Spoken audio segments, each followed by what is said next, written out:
This is Dread, and this is going to be another episode of the Cycle Start series. So this is actually the last build that I tried before the patch notes dropped, and it's changed a little bit, so we're going to be talking about how it's changed for 1.1, but let me talk about the original theory of the build and how it functions. So the idea that this is supposed to be a summon minion necro that is mainly focused on melee minions, and it has a few reasons to exist. I'm trying to make it anyways, which we will be talking about in a moment. But if you haven't already, I would heavily suggest leaving a like on the video and subscribing to the channel, as that is the best way of currently supporting me, and it's the best way of currently letting me know that you want more content like this. Now, with all that being said, let's talk about the build, shall we? So I've gotten a very large amount of requests over the past few years to make more zoo minion builds. If you don't know, the ideology of a zoo minion build is to have just a bunch of minions instead of just one minion type, and to have them all, swing in and attack things for you. And the problem is right now, this archetype is definitely at the bottom of the totem pole for most minion builds. The better kinds of minion builds are ones that require you to be significantly more active to play, unless if they're bugged and overtuned like Wraithlord. Other than that specific build, all the other minion builds require you significant more effort to play at their highest potential, while Zoo Necro doesn't really require you to spend that much time playing it, if that makes sense. You can play it a lot more AFK. But at the same time, it also has the lowest amount of DPS, the lowest amount of minion survivability, and just the lowest amount of just viability overall in all of the archetypes. But thankfully, Dread tries his best every single time he tries to play a new skill, and he was requested to play a build that not only was a zoo build, right? That was also a melee minion zoo build, spicy. That was also a build where I didn't have to constantly resummon my minions, and a build that didn't have the worst DPS ever and didn't have the worst clear ever, while also not really pressing that many buttons. So you can see in the gameplay, all I'm really doing is resummoning minions every so often to refresh their HP values, but that's really about it. I don't really spend that long actually playing the build, other than, moving them around with the teleport, and I'll be honest, a lot of the actions that I do are just me trying to play the game. Technically, you could take this build a lot more lazily than me. Trying to do this within 2 days was a little annoying because, I'll be honest, the gear requirements to keep minions alive and higher corruption values is definitely higher than trying to keep a solo minion alive, I will say. So trying to keep all these minions alive was definitely the worst part of the entire build, but thankfully I have found a way to make them at least somewhat semi-tanky for the most part, and that is just simply by utilizing lethal concentration. So on lethal concentration, there's a bunch of lines of text, and yes, we're using summon skeleton warriors, but not using summon skeleton warrior rogues. We will talk about that in a moment why. But so essentially, summon skeleton warriors here and all these other minions, they don't really have that good of way of sustaining, but thankfully, lethal concentration allows us to apply a large amount of poisons by our minions and then leech them back. This allows them to somewhat sustain themselves throughout, content, and allows them to survive much longer than they normally would if they did not have this leech. Because if you don't know, damage over time leech is very strong right now in general, because the way it works is every single tick is its own leech packet. That means that even if they go to full HP and they stop leeching, and they take damage again, they don't instantly lose health. They can just keep leeching because they'll keep ticking on the dot, and it allows them to face tank bosses for the most part, even though they're getting their asses beat, which is great. That makes the quality of life go much higher, because one of the biggest problems with the minion zoo build is having all your minions die when a boss doesn't attack, because they cost a lot of mana and you generally don't want to be resummoning minions constantly in the middle of a boss fight. So thankfully, with a lot of tech, including lethal concentration, we can make them not die.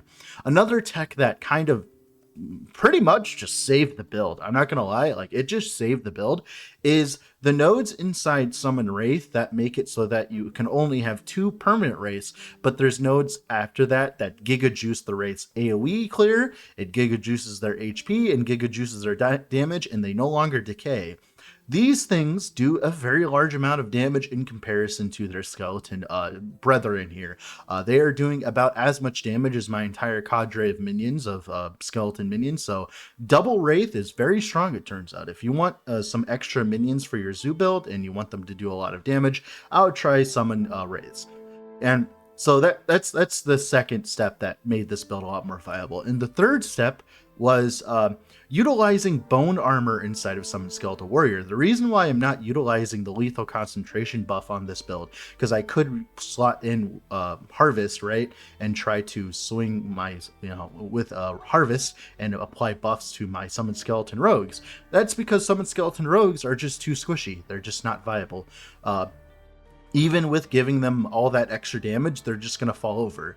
And the reason why some Skeletal Warriors are tankier is because they have a 75% more health modifier on the tree, which allows them to actually face tank things, unlike, their some Skeleton Rogue brethren. Like, you'd be constantly resummoning them, and it would not be a good time. But another ace in the hole that we had was utilizing bone armor. So bone armor gave them 40% less damage taken overall. This meant that they were the bulwark of your force, where like they wouldn't die as often, nearly as often. But that's all changing in 1.1 because they're getting their effective health doubled, skeletons in general, but bone armor is getting nerfed significantly. It's going from 40% less damage taken to 8% less damage taken. So in theory, you can give 8% less damage taken to your entire cadre with all these changes, but this is definitely a nerf to this build, to a build that didn't really deserve the nerf, and it makes it a lot worse in my opinion. I think like it'll be fine, like technically like your minions will be just fine with the double HP buff. I think it's like a overall net neutral change. It's just more of an annoying one, because it's not like as if like Summon Skeletons were like OP or anything. It's because they were trying to modernize the bone armor buff, but in doing so they kind of just made Summon Skeletons weaker. But it's fine because like in theory, like with the double HP buff, it should be better for the most part, especially for your other minions. So who knows, maybe it'll be better. Maybe the stacking of HP will be better. Now of course this is a character on very bad gear. Minion HP scaling gets way better the higher gear you have, because the more intelligent stacking you do and the more minion life percentage, because on these kind of builds you kind of have enough damage to do everything, so you kind of like sacrifice a lot of your damage by just running a bunch of minion health and then just having the minions face tank everything and kill them. And overall I think this is still a viable build going into 1.1. It's still playable. It's just not my cup of tea. I don't really like these kind of builds where I'm like sitting there AFK and not doing anything. I would rather actually be doing things. But there's some specific people that actually like this playstyle, so that's why this video has been made, is for you. Now, with all that being said, let's go in game and talk about the build more in detail, shall we? Alright, let's talk about the building games. Let's go over skill choices. So first off is Summoned Skeleton Warrior. So the main reason why we go with Warrior specifically is for this massive 60% more health, which normally we wouldn't have access to if we were playing any of the other Summoned Skeletons, and it allows them to be tankier. Now, if you don't know right now, that 5 health per point right now that we're getting currently is actually going to go up to 7 health per point. I don't think it's going to be a massive difference either way, but it's definitely going to help a little bit. They are nerfing bone armor. It's going from 40% to 8%, but I believe they're getting rid of this node, so you won't need that many nodes in general to actually use it. So it'd be like one node, so you can just put one extra node here. I think it's an overall net negative for specifically Summoned Skeletons, while it is a direct buff to Summoned Skeletal Mage, but we'll talk about that in a moment. But yeah, the main reason why we're going with Warriors is because of this bone armor and the less damage taken. It is required to keep your minions alive. Even you can do infinite amounts of damage with your minions, like with like Skeleton Rogues specifically, but they're just gonna fall over and die. So it's way better to just run Warriors and just pump up their damage instead. So we're removing archers, we're grabbing all the max skeletons except for this one. That's because we don't have plus level to skeleton on our gear yet at all. That means that we don't have access to this. Eventually you can squeeze this in, especially after they're removing impatience and changing bone armor, so you do have the extra points to do so. I did actually go for Marrow Tap. This actually managed to make my skeleton warriors actually tankier in the end game, as not only the fizz resistance is amazing, this 8%, this 4% health leech is actually actually additive with lethal concentration, allowing them to not just instantly fall over. So yeah, overall, some skeletal warriors, the best ones to push higher into corruption, mainly just because they just don't fall over. Unlike the some skeletal rogues, the some skeletal rogues are just way too squishy. Although you'd have much more success technically with like a minion archer setup. If you wanted to do that way, but you'd have to make a whole range setup. So people wanted melee minions, so we're giving them melee minions. That's what we're doing today. Now, some Skeletal Mage, we're turning them to Death Knights, which allow them to have a decent melee attack. They actually have a really good melee attack that's like a really good, like, swipe. Like, it's like Harvest, but multiple times. And this allows them to clear significantly, especially with Splintered Dominion. Allows them to clear AoEs very quicker, much quicker than their Summoned Skeleton, brethren. So they don't do that much extra damage on single target, but their clear is phenomenal because they just hit everything, which is great, especially with this node. We also utilize them to utilize Grave Passage, as not only is it a traversal skill, so we can actually run a traversal skill on our minion build, we can also run the Death's Cavalry as well. Right now it is bugged with the traversal minion thing, but eventually once you get that, you can actually teleport your whole cadre with you, technically, if that ever gets fixed. Another thing that we're doing here is we're also, of course, grabbing the more life here and the health leech. Same reasoning why we're grabbing the more health and leech and all this over here, just on top of the lethal concentration to get even more health leech. Overall, I think if you were to get plus levels on Summon Skeletal Mage, you can kind of like squeeze in some points into Pyromancers. This won't really change much for you, but it'll give you access to Flame Rot, which will actually give your minions a very large amount of extra damage. But to squeeze that in, you'd have to take points out of Leech Life, points out of elsewhere, just to shove it in there. So you do need plus levels, and you do need a way to like actually make sure your Summoned Skeletal Mages don't instantly fall over. Now, plus levels to minion skills is actually going to be a stat that's going to be way easier to get in general next patch. So being able to do that is probably going to be easy next patch to get the plus levels. So like there's like a lot of different sources of plus levels of skills, so I would look into that. Aura of Decay here, S tier utility skill. Not only is it keeping us alive with our minion health, our healing effectiveness here, so we're getting 24% of our missing life per second, and we're stacking max life to make it give us even more health per second, right? It also gives us access to another 100% poison chance, which of course makes it so that they leech more from lethal concentration. And this note here, nearby minions deal more poison damage in their area of effect. This used to be bugged, and it used to be 150% more, but it used to just not work. Now it works, and it's 75% more. Now, if you are in the middle of a monolith and you are having problems with something dying and you want it to die quicker, simply just sit next to your minions and they will have a lot more damage. They will also have a lot more leech and survivability if you're standing next to them. So this build gets better and better the tankier you get, because if you get to stand next to your minions longer, their damage gets much better with this node, which is great. Then we also grab enemy negative poison resistance. This used to not be a thing we cared about, but we do care about it now per intelligence scaling and all that, because of the fact that poisons are capped now much quicker. So you definitely want to start investing into negative poison resistance and intelligence. This build is very intelligence light right now, but that is because of my investment. If I had better intelligence on my gear, I would definitely be running it currently. Summon Wraith, this node actually, this skill actually saved the build. This node right here, Sequel of Avarice and Twin Spirits. This allowed us to have extra minions that were useful, did a lot of damage, but also didn't cost my entire mana bar to summon. As you can see, I have no mana regen. The idea is to be a lazy minion build and not have to resummon your minions constantly, so that Summon Wraiths are really good for that.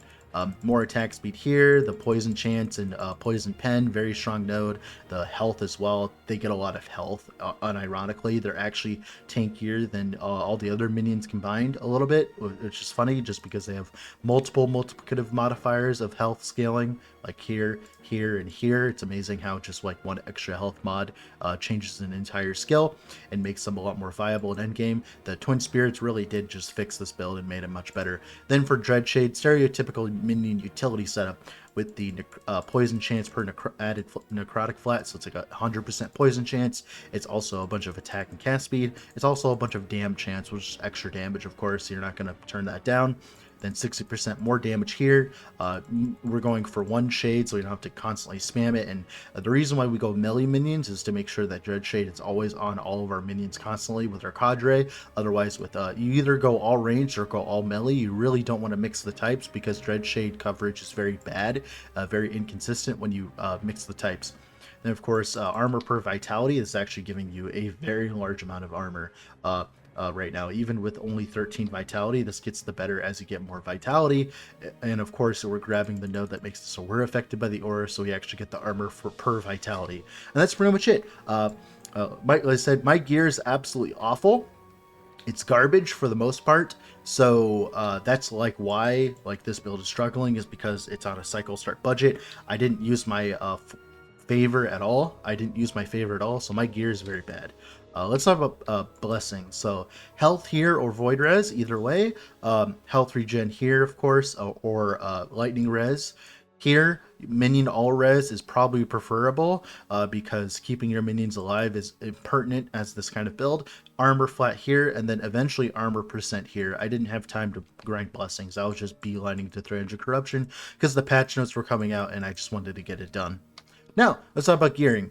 So for the main items that you really want, it's not about passives, because there's a few passives that are actually important. Specifically, out of everything, of course, the minion poison chance here is really strong. The minion bleed chance for extra damage is here. Like, eventually you can go with a doublet of bonus toll to give you a lot more single target, but we don't have that right now because we don't have an LP one, but that's really easy to get eventually.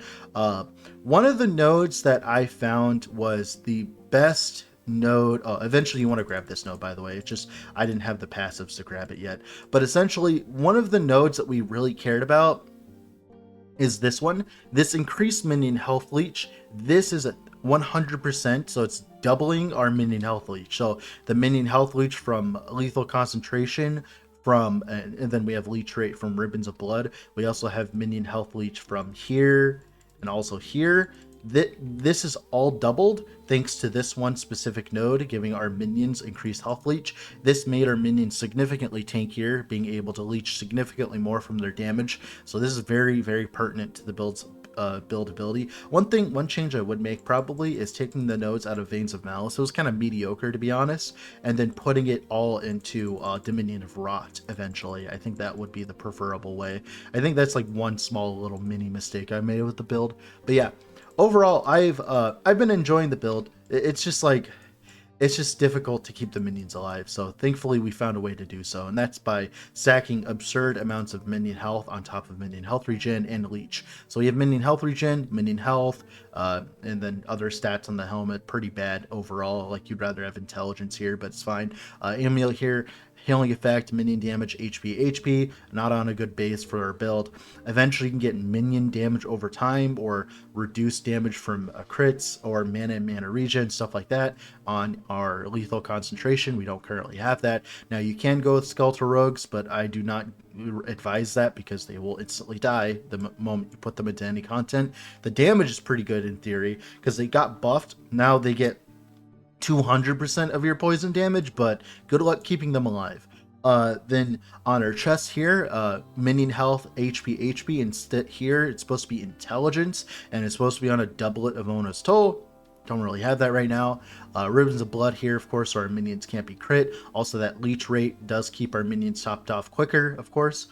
Belt here, HP, minion health, and minion damage would be preferable. Here, minion health, intelligence would have been preferable instead of minion dodge, but it's whatever. Then, HP and all that. Here, HP, minion damage, and then eventually minion health or intelligence would be preferable here.